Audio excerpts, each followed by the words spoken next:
where was I on 9/11? Well, honestly, I was with the terrorists. At least, according to my American family, I was. At the time, I was living in Amsterdam, in a neighborhood that was predominantly Muslim. My neighbors were all from Morocco, immigrants from Afghanistan, Pakistan, Persia, or Iran. And yes, I heard people celebrating on 9/11. Now, oddly, my instinct was not to bomb them, but rather to use humor to create an international dialogue.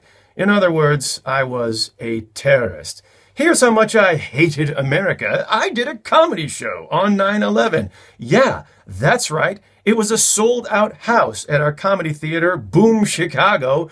Suddenly, an awkward name for a comedy place. And I remember, as I was going on stage, the American in me was upset by what I'd just seen, but the comedian in me was writing jokes.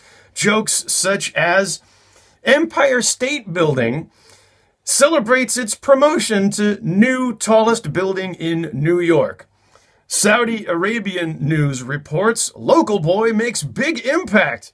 And in travel news, American Airlines introduces new direct service to downtown Manhattan. Now, granted, I didn't make those jokes right after 9/11. I left that to Gilbert Gottfried. But pretty soon after 9/11, you couldn't joke about anything anymore. I mean, George Bush would say things like, the French don't even have a word for entrepreneur. And we'd all have to smile and say, God bless America. But 13 years later, we've come so much farther, haven't we? 13 years later, we've got thicker skin. We're not so easily provoked.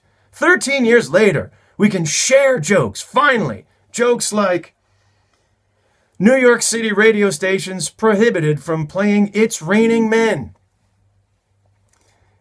Or is it still too soon?